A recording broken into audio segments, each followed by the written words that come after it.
Join me as I make this. I take my alcohol ink painting that I did with Resin Art and I move it to another level by adding resin. This is gonna be fun. Hit that subscribe button and punch the bell while you're at it. And let's go have some fun. Later. Hey everyone. You're gonna have to bear with me a little bit. My son's in the room making me giggle on purpose, and I can't keep my composure. Bye.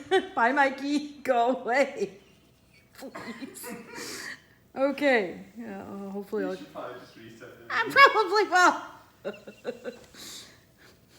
You're gonna open the door up again.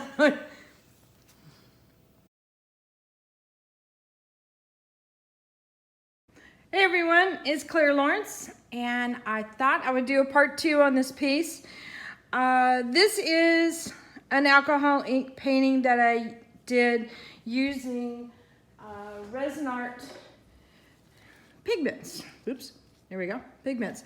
And I created a little alcohol ink, in other words, made a solution with the pigments and alcohol ink, and created this.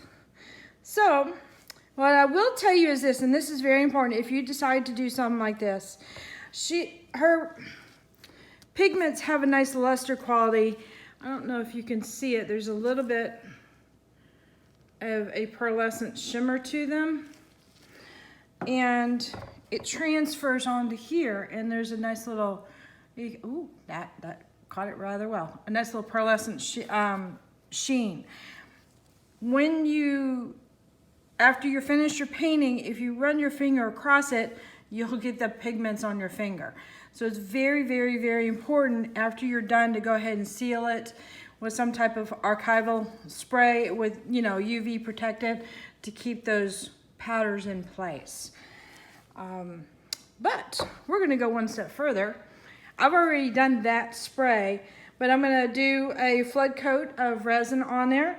And I thought I would mix up some of her gold, and I would do some accents with the gold in place and some white to add a little extra dimension in there. So here we go. Sorry about that with the fuzzy focus in the background. I didn't realize my camera had focused in so closely. So I'm going to talk us through this.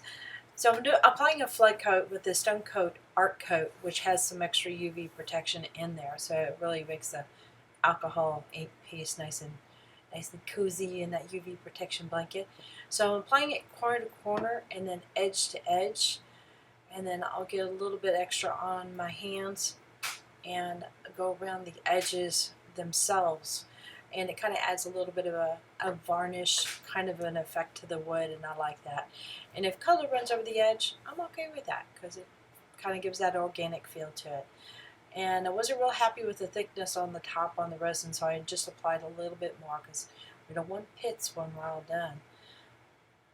So I've got a little bit of gold mixed up with the Resin Art color and a little bit of the white paste. And I'm going to apply that as just an accent to the alcohol ink piece. And I am describing how I push the resin up to the edge just a little bit with a heat gun at a slight 45-degree angle, and that helps clear up any possible dry spots that happen there. Picking out hairs. That's always a part of resin there. I use a bamboo skewer that I steal from the kitchen. I don't give it back to the kitchen, but it works really well. So this is the gold I was talking about with the Resin Art Gold that I'm just adding very, very lightly, and I want it to blend in, but also add a little bit of accent to it. So I'm trying to work with the existing shapes as they're that kind of happens with alcohol ink. And this is a white paste from Lorez that I use, and at first I started applying it fairly thin, and I knew I wanted to move it around with a heat gun to add some wisps, that could float to the surface. And I decide midway through this, it's like, no, I think I needed it to be a little bit thicker because it wasn't giving the appropriate I guess, amount of wisps that I liked. So here I go and do that. It really brings up the dimension area quite a bit, or not area, but the dimension effect. Now the gold that I've mixed up with the resin art isn't to full strength that I normally would do, so it's a little bit on the transparent side, so it's not overwhelming. Because sometimes golds and metallic colors like that, silvers, bronzes, can take over a piece. So I just go and kind of follow these new white lines or wispies that I've got there, and I'll add gold to that.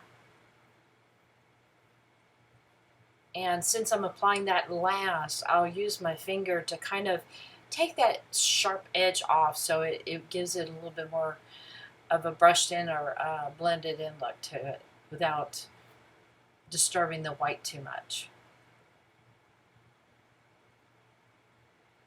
And you got to get your fingers in it sometimes.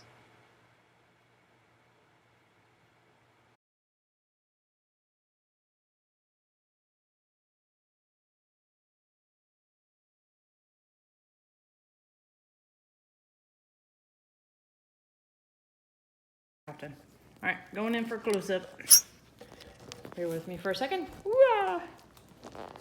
Okay. So the point to this is playing with one of Resin's traits, and that's to be able to add a little depth and dimension to a piece. And so the resin naturally picks it up off the canvas, and then the white plays with a foreground, background kind of premise.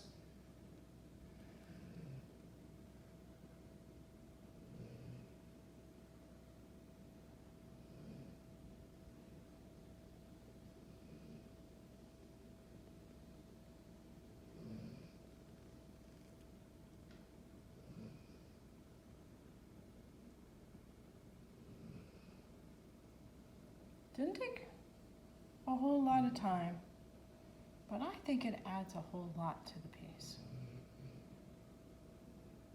Especially, I mean, like right in there, that gets really interesting to me. And even though, let's see, this area here is very delicate, that's just cool. It's just very cool to me.